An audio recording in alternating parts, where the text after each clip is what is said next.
नमस्कार, मैं हूं वेद प्रकाश शर्मा और आप देख रहे हैं डैन न्यूज। आइए नजर डालते हैं दिन भर की खबरों पर। आज भी समाज में अंधविश्वास, आडंबर समाज में ज्वलंत मुद्दे बने हुए हैं, जबकि दुनिया कहां से कहां पहुंच गई। ताजा मामला कागरोल के गांव दयोरे ठाका है, जहां एक तांत्रिक ने अपनी मामी को ठीक करने के लिए स्कूल के 11 बच्चों की बलि देने के लिए उन्हें स्कूल से बुलाकर कमरे में बंद कर दिया, जहां लोगों को मालूम पड़ने पर तांत्रिक की जमकर पिटाई की और पुलिस के हवाले कर दिया। माना जा रहा है कि इस कर्मकांड में स्कूल संचालक का भी हाथ है। जहां दुनिया आज कहां से कहां पहुंच गई और लोग चांद पर मकान बनाने की बात कर रहे हैं, वहीं आज भी हमारे समाज में तमाम अंधविश्वास ऐसे हैं जो लोगों की कामयाबी और विकास की दौड़ में बाधा बने हुए हैं। ठीक ऐसा ही मामला थाना कागरोल क्षेत्र में देखने को मिला, जहां 11 स्कूली बच्चों को बलि चढ़ाने के लिए एक कमरे में कैद कर दिया गया। तंत्र विद्या के माध्यम से इन बच्चों की बलि दी जा रही थी। कागरोल थाना क्षेत्र के गांव दयोरे ठाका है। यहां पर प्रमोद बघेल की पत्नी के ऊपर भूत प्रेत का चक्कर बताया जा रहा था, जहां तांत्रिक ने हवन किया और बच्चों को जबरदस्ती स्कूल से प्रमोद का बेटा और बेटी के द्वारा अपने घर बुलवा लिया और सबको दावत खिलाकर बच्चों की बलि चढ़ाने की तैयारी की जा रही थी। और हवन हो रहा था और चाकू भी थे। अच्छा, और अगरबत्ती जल रही थी, बंद थी? KBS उसको मान्यता है उस स्कूल की? नहीं है। मैनेजर का नाम क्या है? मान सिंह। अच्छा, ये जो मामला हुआ है, क्या मामला था, कैसे कैसे हुआ है? ये मामला हुआ है, बच्चे पढ़ने गए सुबह, उसके बाद में पेपर हुआ है इनका। पेपर होने के बाद में बच्चे स्कूल में ही थे, तो पहले शुरू में सुबह आइए एक वो लड़का आया उसका लेने के लिए, तो मना कर दिया है, गए नहीं है बच्चे। किसका लड़का लेने आया है? उसी का, प्रमोद का। अच्छा, जो जिसके यहाँ इलाज चल रहा था। हाँ।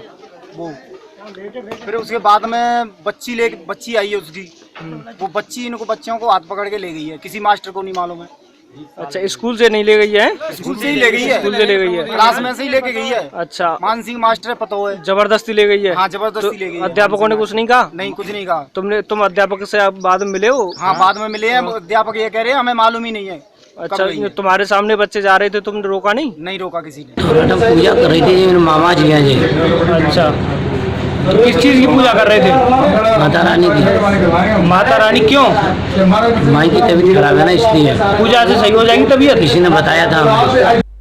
इस मामले की जानकारी जब ग्रामीणों को हुई तो उन्होंने तांत्रिक को पकड़कर मारना शुरू कर दिया और डायल 100 पर सूचना देकर पुलिस के हवाले कर दिया।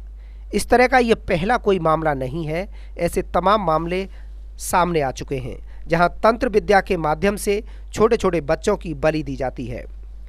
इस प्रकार के अंधविश्वास समाज में आज भी मौजूद हैं और लोग इन अंधविश्वासों में अपना ही नहीं दूसरों का भी जीवन बर्बाद कर रहे हैं। आखिर सभ्य समाज और पढ़े लिखे समाज में इस तरह के आडंबरों की कोई जगह नहीं है। एतमादपुर क्षेत्र के 2 गांवों में पेट दर्द, उल्टी और बुखार के साथ अनजानी बीमारी ने 3 लोगों को मौत के आगोश में ले लिया है। वहीं तमाम लोग बीमारी के शिकार हैं और चारपाई पर हैं, जिसे देखते हुए प्रशासनिक अधिकारी और डॉक्टर्स हरकत में आ गए हैं और गांव में डेरा डाले हुए हैं। एतमादपुर तहसील क्षेत्र के 2 गांव में उस वक्त सनसनी फैल गई जब किसी अनजान बीमारी से लगातार 3 लोगों की मौत हो गई। सूचना मिलते ही गांव में प्रशासन और डॉक्टर्स की टीम ने दौड़ लगा दी। दरअसल पिछले 2 दिनों से एतमादपुर के गढ़पुरा और नगला सिरसा गांव में ग्रामीण एक ऐसी बीमारी से ग्रसित हैं जिसमें मरीज के पेट में दर्द और उल्टी बुखार जैसी शिकायत होती है। दोनों गांव में दर्जन भर से अधिक लोग चारपाई पर पड़े हुए हैं। आज सुबह होते ही नगला सिरसा निवासी सरोज देवी पत्नी सुरेश चंद की इलाज के दौरान मौत हो गई। उसके तुरंत बाद नगला शीर्ष निवासी 22 वर्षीय युवक अनिल और गदपुरा निवासी 60 वर्षीय विजयपाल की मौत हो गई। सभी मृतकों के परिजनों ने मृतकों को उल्टी, पेट दर्द, बुखार जैसी समस्या से पीड़ित बताया। वहीं नगला शीर्ष निवासी सुनीता, रेखा, रमेश और राम दुलारी सहित दर्जनों ग्रामीण चारपाई पर लेटे हुए हैं, जिनकी आंखों में मौत का खौफ साफ नजर आ रहा है। कैसे खत्म होगी? 2-3 दिन से बुखार आ गया था। क्या समस्या आ रही थी? फिर पेट में दर्द वगैरह और कुछ पेट भी में था? दर्द हो रहा था। कितने दिनों से परेशान थी? करीब 2 दिन डॉक्टर को नहीं दिखाया था? दिखाया था। आज डॉक्टर के यहाँ ले जाते थे रास्ते में? आज भी ले गए थे। फिर ले जाने से पहले रास्ते में खत्म हो गई। तो डॉक्टरों की टीम आई थी यहाँ पे, क्या क्या बताएगी? पानी वगैरह का क्या प्राइस बताएगी आपको? पानी वगैरह के टाइम फिल्टर पानी। तो कब से बीमार हैं? वो आज ही सब क्या परेशानी है इन्हें? पेट में दर्द हो रहा है, ऐसे ही मेरे पेट में दर्द हो रहा है। अच्छा, आप भी बीमार हैं? तो क्या समस्या आती है बाद में? पेट में दर्द, उल्टी जैसे क्या? कुछ भी नहीं, पेट में दर्द। पेट में दर्द होता है। फिर आपके गांव में और भी कुछ कोई मौतें हो गई हैं? किस वजह से हो गई हैं? क्या यही बीमारी? पेट में दर्द, उल्टी, दस्त। कितने लोगों की मौत होगी आपके यहाँ? दो मौत हो गई और 2 घर पुराने हो गई आज। दो दूसरे गाँव में हो गई। आपका ये कौन सा गाँव है? ये नगला सर। सूचना पाकर मौके पर पहुंची डॉक्टर्स की टीम ने ग्रामीणों को साफ सफाई व खान-पान में सतर्कता बरतने और पानी में पाउडर डालकर पीने की सलाह दी है। साथ ही नगर निगम आगरा की ओर से गांव में पीने के पानी के लिए पानी के टैंकर भिजवाए गए हैं। थाना खंदौली के नंदलालपुर में शराब के ठेके में चोरों ने हाथ साफ कर दिया। ताला तोड़कर चोर 11 पेटी देशी शराब और 4000 रुपए ले गए। सुबह जब लोगों ने देखा तो ठेका स्वामी को सूचित किया, जहां सूचना पर पहुंची पुलिस ने मामला दर्ज कर चोरों के खिलाफ कार्रवाई शुरू कर दी है। आगरा के नंदलालपुर में बीती रात चोरों ने देशी शराब की दुकान के ताले चटकाकर चोरी की घटना को अंजाम दे डाला। नंदलालपुर पर सुरेंद्र कुमार के नाम से देशी शराब की दुकान है। बीती रात को चोरों ने ताले तोड़कर 11 पेटी शराब और 15,000 नकदी लेकर फरार हो गए। सुबह जब पड़ोसियों ने देखा कि ताला टूटा पड़ा है तो वहां जाकर सेल्समैनों को बताया। जब सेल्समैन दुकान पर पहुंचे तो देखा ताला टूटा पड़ा था। दुकान में से 11 पेटी शराब गायब थी और 15,000 रुपये कैश भी गायब था। भैया 17-18 पेटी थी मेरे पास, उसमें 5 पेटी मेरे पास बची हुई है। काय की शराब थी? देसी शराब है। कब से बैठ रहे हो दुकान पर? भैया कल ही चार्ज लिया था मैंने शाम को। कैश वैसे भी गया है कुछ? हाँ 5-7 हज़ार रुपये कैश था मेरा। पुलिस को सूचना दी थी? अभी नहीं दी है, जो मैनेजर ने मैनेजर को दी, मैनेजर ने मालिक को दी, मालिक भी आ चुके थे। तो मालिक का क्या कहना है? मालिक कहना है ये देखते हैं, अब जो भी कुछ हुआ नुकसान वो तो हो ही गया, बाकी मैं CCTV कैमरे लगवा दूंगा। दुकान हमारी दुकान जो बनने वाली है उसमें। सेल्समैन ने मालिक को जानकारी दी। मालिक सुरेंद्र कुमार ने अज्ञात चोरों के खिलाफ तहरीर देकर मामला दर्ज कराया है, जिसकी पुलिस सरगर्मी से जांच पड़ताल में जुटी हुई है। वर्तमान में समाज एक ऐसी दिशा में जा रहा है जहां रिश्तों की अहमियत खतरे में है। ठीक ऐसा ही मामला एतमादपुर के एक गांव में घटित हुआ है, जहां एक युवक अपनी चचेरी बहन और वो भी नाबालिग उसे घर से लेकर भाग गया है। ये मामला पुलिस के संज्ञान में है और पुलिस कार्रवाई नहीं कर रही। पंचायत ने इस मामले को उठाते हुए पुलिस पर सवाल खड़े किए हैं। वही पीड़ित परिवार अपनी बच्ची के लिए परेशान है।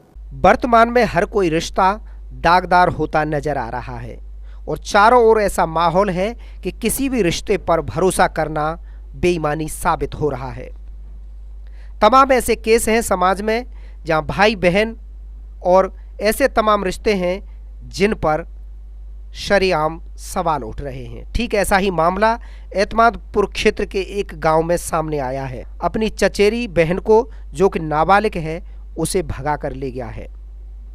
इसकी जानकारी पुलिस को होने के बावजूद भी पुलिस आरोपियों के खिलाफ कोई कार्रवाई नहीं कर रही है और मामला पंचायत तक जा पहुंचा है। ऐसे में लोगों ने पुलिस पर गंभीर आरोप लगाते हुए इस बात को उठा चुकी है। बावजूद इसके अभी तक पीड़ित परिवार को कोई राहत नहीं मिल पाई है। ये लड़की का मामला है। कैसे?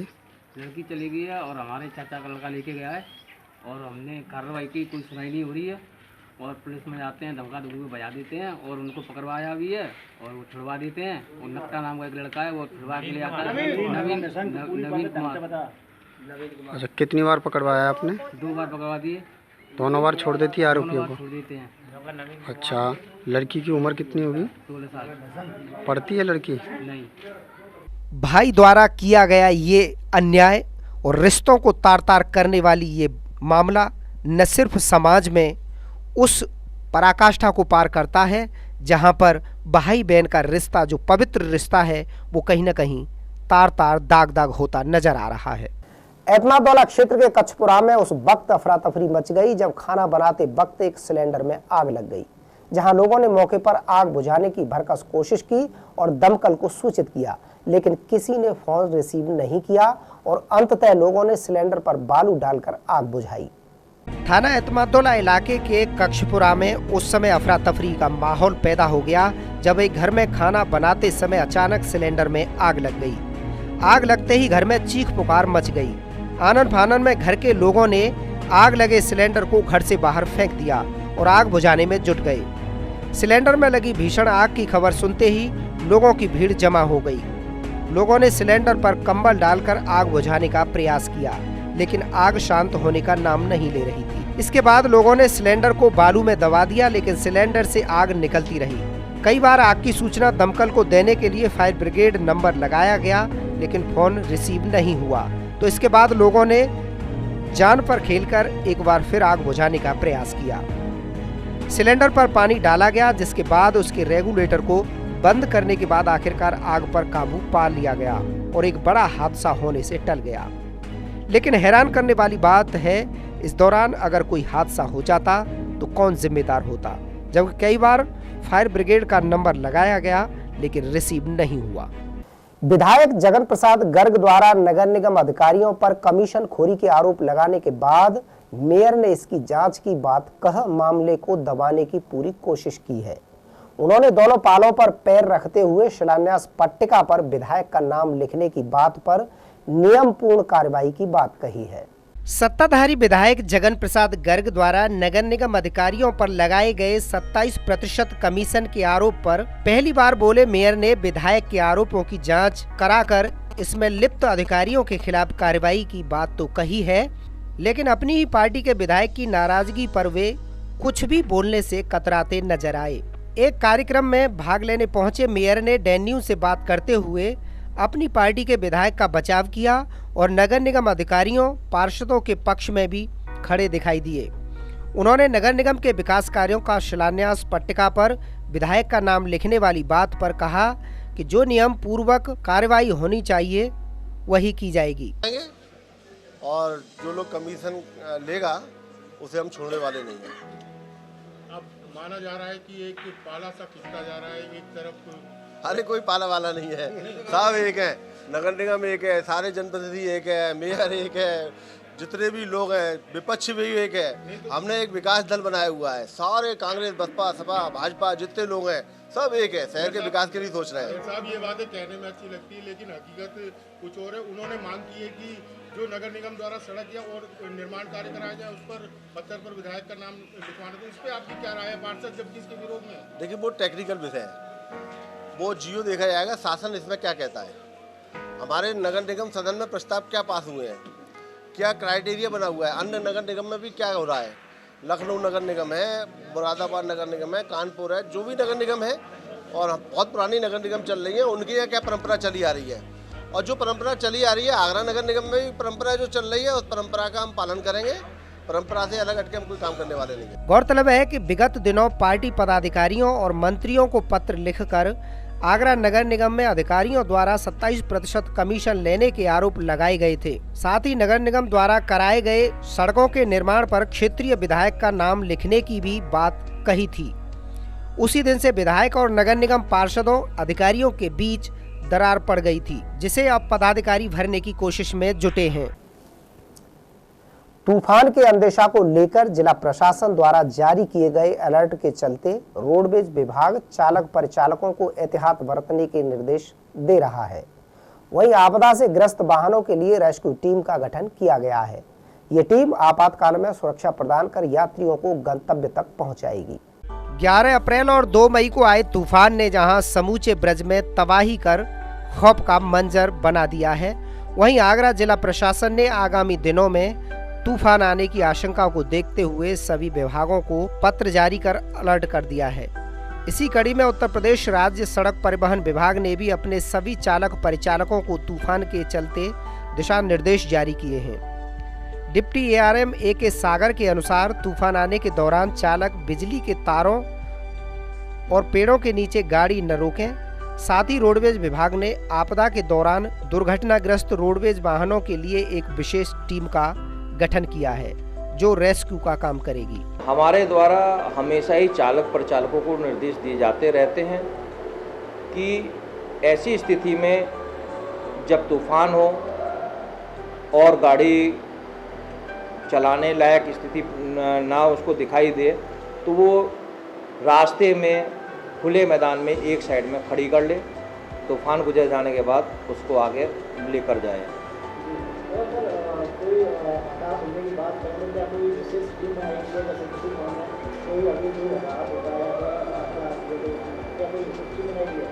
नहीं, हमेशा ही डिपो में विशेष टीमें भी रहती हैं और उसका सबसे बड़ा कारण यह है कि जहां भी कोई इस तरह की घटना होती है तो जिस भी डिपो का क्षेत्र वो पड़ता है उस क्षेत्र के अधिकारी उसको अटेंड करते हैं। यात्रियों को सुरक्षित सफर कराने के लिए जहां रोडवेज हर संभव कोशिश कर रही है, वहीं मौसम विभाग के अनुमान पर विभाग ने आगामी आफत से निपटने के लिए कमर कस ली है। सिकंदरा स्थित एक होटल में सिविल सोसाइटी ऑफ आगरा द्वारा प्रेस वार्ता कर जेवर एयरपोर्ट प्रोजेक्ट पर जानकारी प्रदान की गई, जिसमें सोसाइटी के पदाधिकारियों ने बताया कि जेवर एयरपोर्ट को ताज एयरपोर्ट का नाम देने के लिए सरकार द्वारा चली गई नीति विफल हो गई है। इस विषय पर कोर्ट ने सरकार से जवाब तलब करते हुए जानकारी मांगी है। हमने PIL डाली थी जिसमें हमने ऑब्जेक्शन किया था कि ताज इंटरनेशनल एयरपोर्ट जो जेवर में बन रहा है उसका नाम ताज इंटरनेशनल एयरपोर्ट रखने का सरकार ने मन बना लिया था। हमारे 2 साल से जो हम विरोध कर रहे हैं और PIL हमने डाली है तो सरकार ने उसको मान लिया है और जो अभी बैठक हुई है कैबिनेट की है जहाँ से ये सब रिलीज़ हुआ है उसमें उन्होंने अब जेवर नाम इस्तेमाल करना शुरू कर दिया है। ये आगरा के लिए बहुत बड़ी जीत है और हम चाहते हैं कि जो जोग्राफिकल रीजन की जो इम्पोर्टेंस है, जिस जोग्राफिकल एरिया में जो चीज़ है वो वहीं पर ही रहे। अगर जेवर का नाम उन्होंने रखना है तो लंकेश जो रावण थे उसकी जन्म स्थान वहाँ पर है तो वो लंकेश भी रख सकते हैं या कुछ भी रावण नाम पे कर सकते हैं क्योंकि राम रावण के बिना अधूरे हैं। प्रेस कॉन्फ्रेंस बुलाने का मकसद ये है कि अभी तक जो इंटरनेशनल एयरपोर्ट ग्रेटर नोएडा में बनने वाला था उसका नाम ये लोग ताज इंटरनेशनल एयरपोर्ट रख रहे थे और कह रहे थे इनका मकसद था कि ताजमहल के नाम पर धंधा किया जाए, टूरिस्टों को टैप किया जाए और यमुना एक्सप्रेस वे जो चलाने वाली अथॉरिटी है उसका धंधा कराया जाए और कह रहे थे कि हम आगरा के लिए हम NCR के लिए बना रहे हैं, जबकि NCR के लिए कोई लेना देना नहीं है था इसके लिए। तो इस इशू को लेके रिट फाइल की हाई कोर्ट में इन्होंने बीच में जिससे कि ये मांग उठे नहीं, इन्होंने बड़े योजनाबद्ध तरीके से हम सबके राष्ट्रीय सम्मानित नेता पंडित दीनदयाल जी का नाम दुरुपयोग किया और आगरा एयरपोर्ट का नाम पंडित दीनदयाल उपाध्याय जी के नाम पर रख दिया। और क्या ये पॉलिसी है?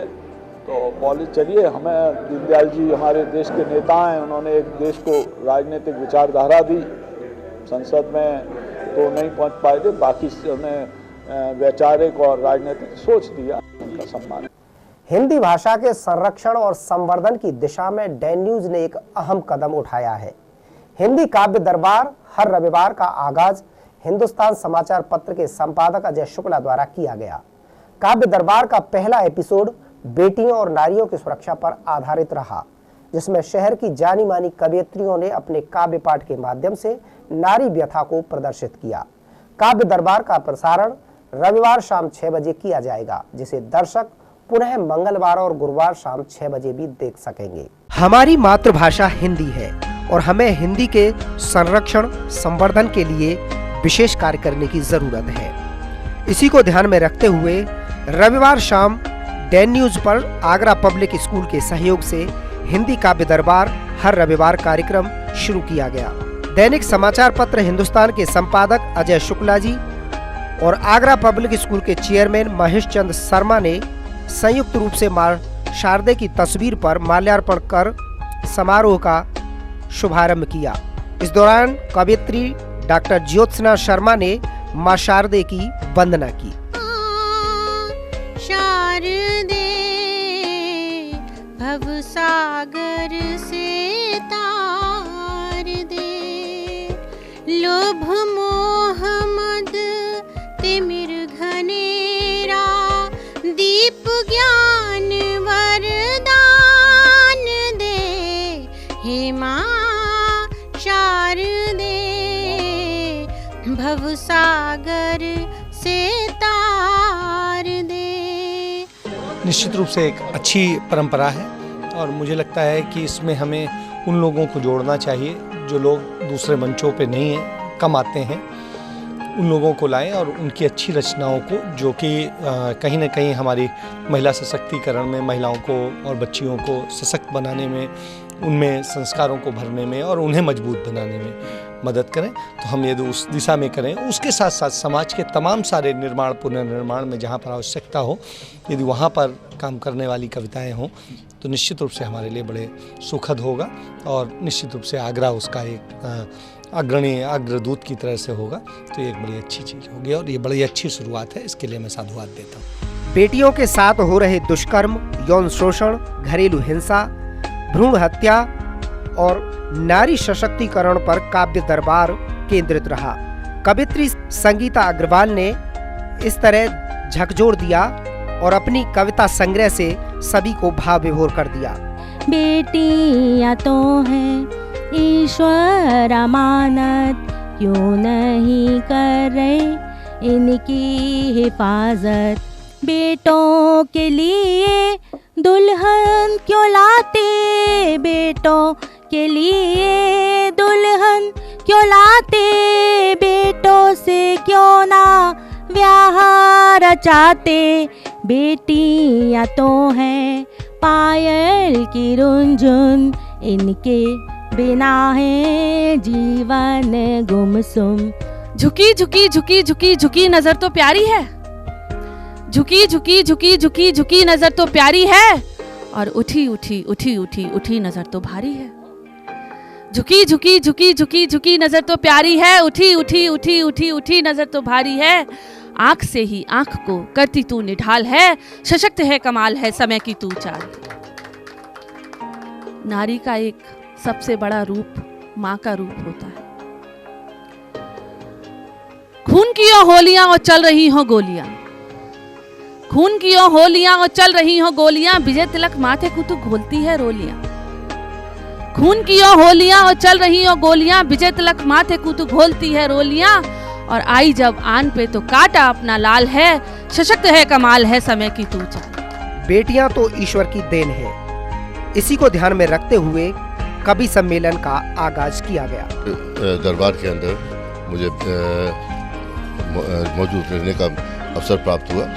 इसमें कोई शक की बात नहीं कि जो भी मुद्दे उठाए गए उनमें वाकई नारी शक्तिकरण का विषय था, और बच्चियों के ऊपर जो अत्याचार हो रहे हैं, जो भी कुछ चीज़ हो रहे हैं, उनके ऊपर हम लोगों ने विचार विमर्श भी अपने अपने पेश किए। और मेरा ये कहना है कि बच्चियों को सशक्त बनाया जाए, बजाय इसके कि उनको ये सिखाया जाए कि तुम अपनी अगर कोई बात हुई है तो तुम अपने अंदर तक रखो या बोलो मत।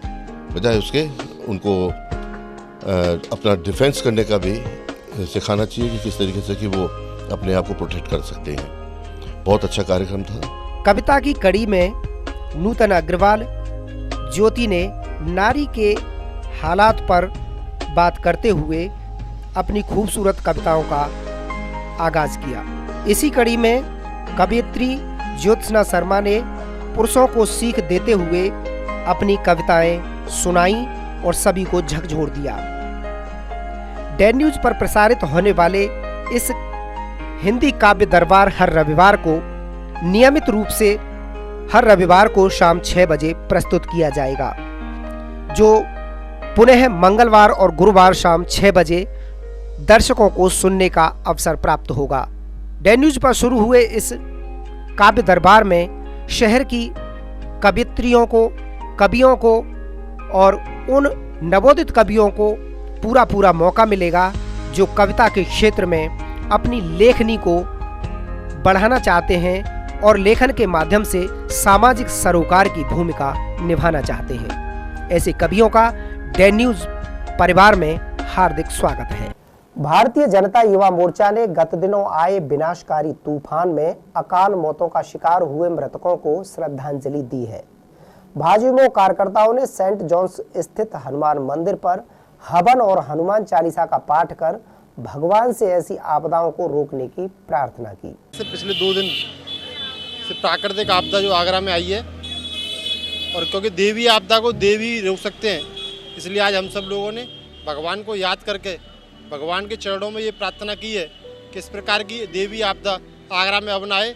बहुत लोगों का जनहानि, बहुत नुकसान लोगों का हुआ है, जिससे हम सब लोग बड़े दुखी हैं। और सरकार को जो करना चाहिए था, सरकार की जो पहली प्राथमिकता देवी आपदाओं में होती है वो पूरी की है, लेकिन उसके साथ साथ हमने भगवान से आज हवन कर ये प्रार्थना करी है कि इस प्रकार की कोई भी देवी आपदा इस उत्तर प्रदेश में या पूरे जिले में या देश में कहीं भी ना आए, जिससे जनहानि हो। इसके लिए आज हमने 5 बार हनुमान चालीसा का पाठ कर हवन का कार्यक्रम किया है। और देव जो खुश होते हैं वो सबसे ज़्यादा हवन से खुश होते हैं, इसलिए हवन का कार्यक्रम हमने भगवान से प्रार्थना करी है कि देवी आपदा इस प्रकार की कोई ना आए। दहली गेट स्थित समर्पण ब्लड बैंक में रक्तदान उत्सव का आयोजन किया गया, जिसमें शहर की लगभग 1 दर्जन सामाजिक संस्थाओं और व्यापारिक संगठनों के कार्यकर्ताओं और कर्मचारियों ने रक्तदान किया। इसके साथ साथ वक्ताओं ने रक्तदान के फायदों और महत्व पर प्रकाश डाला। रक्तदान महादान का संदेश देने के लिए दहली गेट स्थित समर्पण ब्लड बैंक में रक्तदान उत्सव का आयोजन किया गया, जिसमें शहर की लगभग 1 दर्जन सामाजिक संस्थाओं, व्यापारिक संगठनों के कार्यकर्ताओं और कर्मचारियों ने रक्तदान किया। इससे पूर्व कार्यक्रम के मुख्य अतिथि मेयर नवीन जैन और संस्था के पदाधिकारियों को रक्तदान के फायदे बताते हुए घायलों और गंभीर मरीजों के साथ थैलीसीमिया से पीड़ित मरीजों के लिए रक्तदान कर उन्हें नया जीवन देने का संदेश दिया गया। संस्था पदाधिकारियों ने कार्यक्रम की जानकारी देते हुए ब्लड बैंक के इतिहास पर प्रकाश डाला और 100 यूनिट रक्तदान से शुरू हुए इस रक्तदान उत्सव में इस वर्ष 500 यूनिट रक्तदान के लक्ष्य की बात कही गई।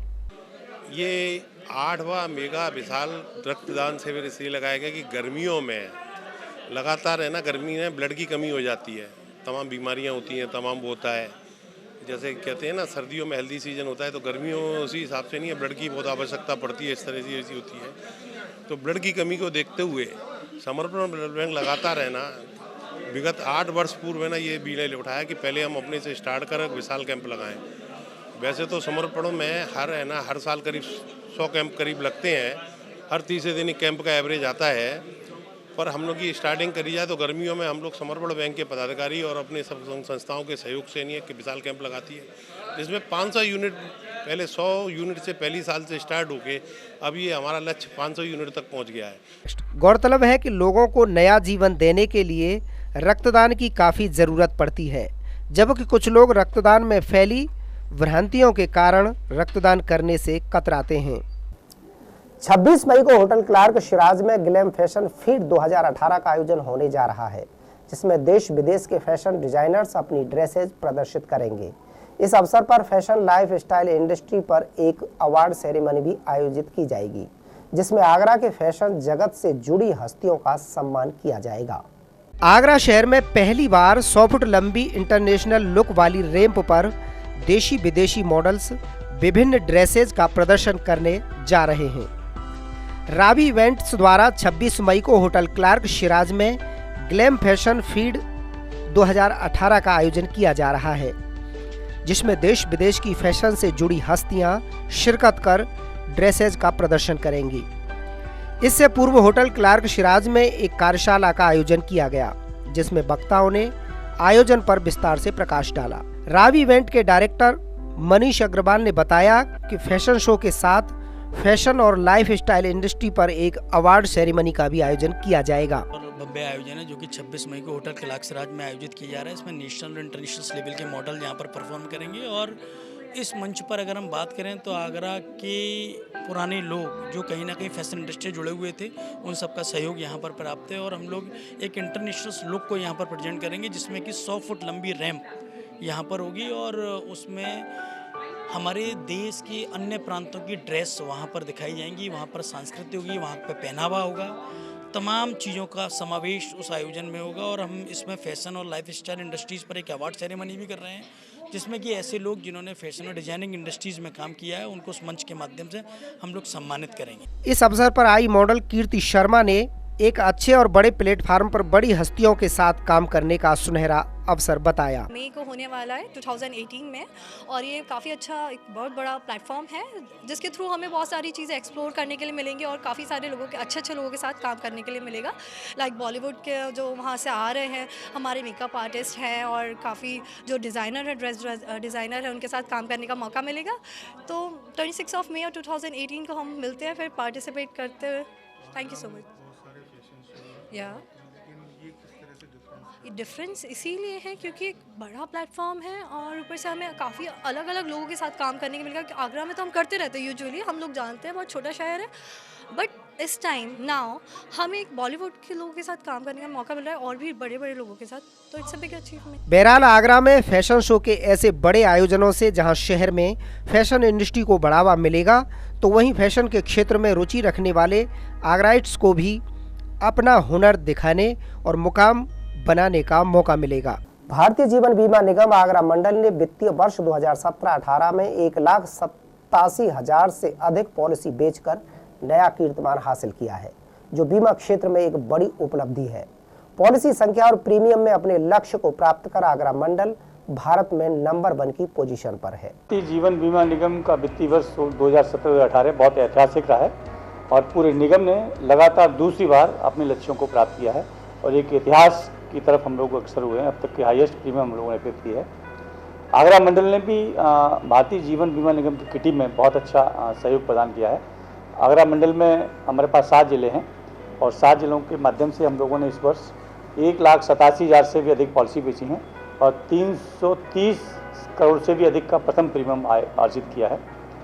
और अब तक की आगरा मंडल में प्रीमियम के हिसाब से ये ऐतिहासिक उपलब्धि है। जब से निगम की स्थापना हुई है आगरा की, तब से का सर्वश्रेष्ठ प्रीमियम हम लोगों ने एकत्रित किया है। और ये बस भारतीय जीवन निगम के हिसाब से अभिकर्ताओं के मामले में भी पूरे देश में, जबकि प्राइवेट कंपनीज भी हैं, उनके अभिकर्ताओं की संख्या नेगेटिव है। हमने निगम में एजेंट्स के रिक्रूटमेंट के मामले में भी वृद्धि हासिल की है और पॉलिसियों में भी हमने वृद्धि हासिल की है।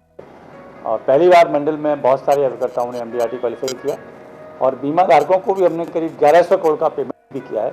मृत्यु दावा और पॉलिसी की जो मैच्योरिटी है उनमें। सचदेवा इंस्टीट्यूट ऑफ टेक्नोलॉजी संस्थान फरे द्वारा टैलेंट सर्च प्रतियोगिता का आयोजन किया गया, जिसमें आगरा मथुरा के तकरीबन हजारों छात्र छात्राओं ने प्रतियोगिता में प्रतिभाग किया, जहां करीब 250 छात्र छात्राओं को संस्थान के चेयरमैन डॉक्टर सुधीर सचदेवा द्वारा सम्मानित किया गया। साथ ही उनके उज्जवल भविष्य की कामना भी की गई। Sachdeva institute of technology group ने छात्रों को पढ़ाई के साथ साथ अपनी प्रतिभा दिखाने का मौका दिया है। ग्रुप द्वारा टैलेंट सर्च प्रतियोगिता का आयोजन किया गया, जिसमें आगरा मथुरा जिले के लगभग 1000 छात्र छात्राओं ने प्रतिभाग किया। संस्थान द्वारा आयोजित इस प्रोग्राम का परिणाम संस्था के चेयरमैन डॉक्टर सुधीर सचदेवा ने घोषित किया। प्रतियोगिता में उत्तीर्ण तकरीबन 250 छात्रों को संस्था द्वारा लैपटॉप, टैबलेट, मोबाइल एवं अन्य पुरस्कार वितरित किए गए, जिन्हें पाकर छात्रों के चेहरे खिले खिले नजर आए। हमारे स्टूडेंट्स ने बहुत सी नई चीज़ें इनोवेट करी हैं, इसीलिए गवर्नमेंट ऑफ इंडिया ने सचदेवा इंस्टीट्यूट ऑफ टेक्नोलॉजी को इंक्यूबेशन सेंटर डिक्लेयर किया है। यहाँ पर स्टूडेंट सिर्फ पढ़े ही नहीं, नई चीज़ें ईजाद करें और सिर्फ ईजाद ही ना करें, आगे जाकर फैक्ट्री भी लगे जिसमें उसका यूज़ हो, जहाँ पे उसका इंडस्ट्रियल यूजेज हो रिसर्च का। जो नई चीज़ बनाई गई है वो सिर्फ यहाँ पर ख़त्म ना हो जाए, आगे उस आइडिया को और आगे ले जाकर इंडस्ट्री में उसका यूज़ हो। देखें तो कोरिया में 60% स्किल पर्सन है, चाइना में 40% है, यूरोप में 35% है। इंडिया में स्किल और सर्टिफाइड जो इस लेबर है वो सिर्फ 3 से 5% है।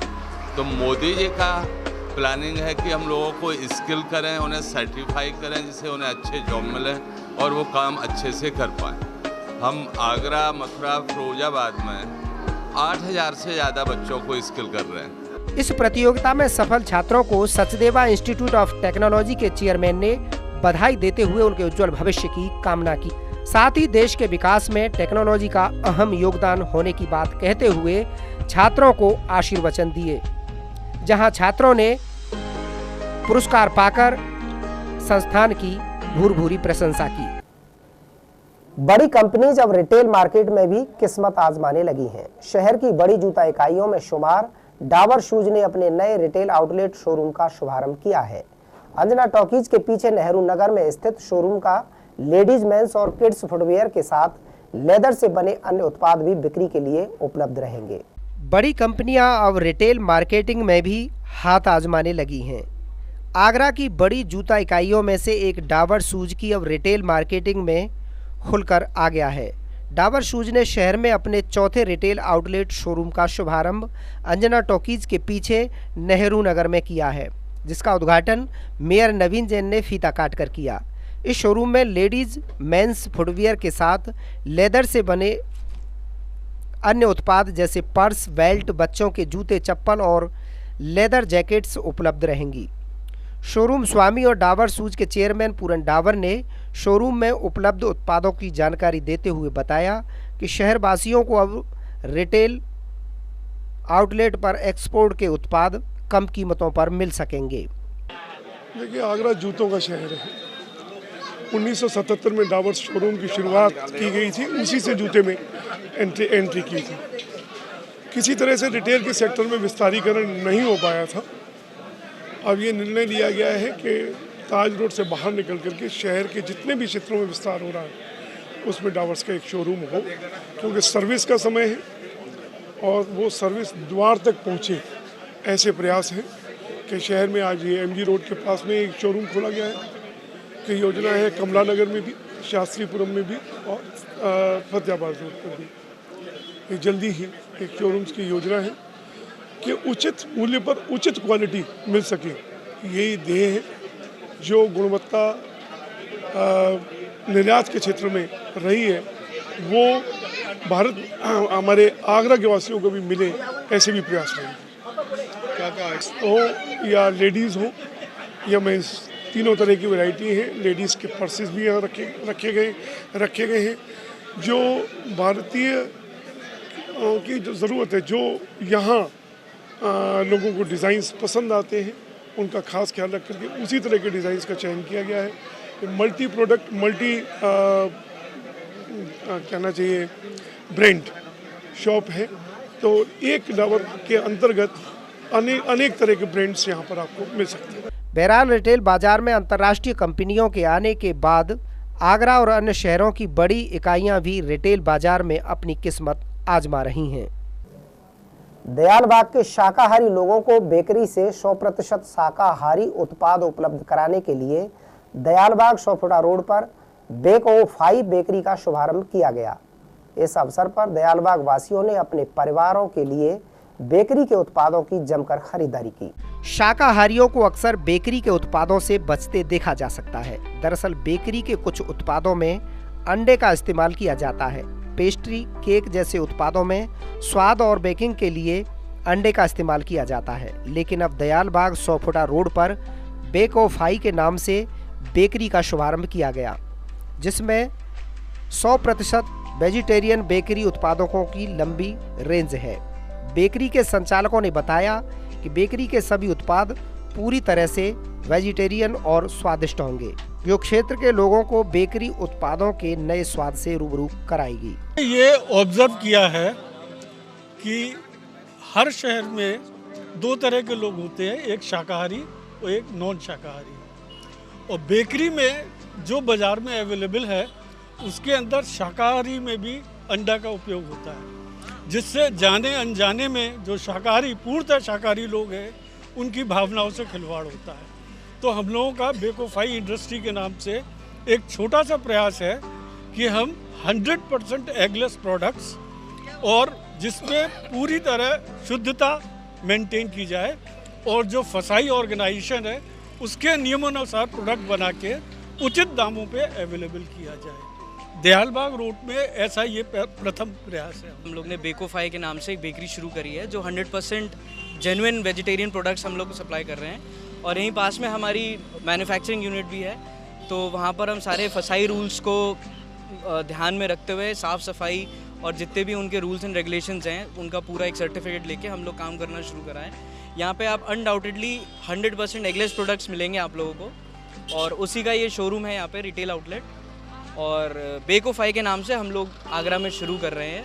इस क्षेत्र में काफ़ी समय से, जैसा कि आपको पता है, ये पूरा क्षेत्र सत्संगियों का है, काफ़ी समय से एक मांग थी कि यहाँ पर एक अंडा रहित कोई एक ऐसी बेकरी खुले, जिससे काफ़ी लगभग यहाँ पे 1-1.5 लाख की आबादी है, जिसको अब उसकी पूर्ति संभव हो सके।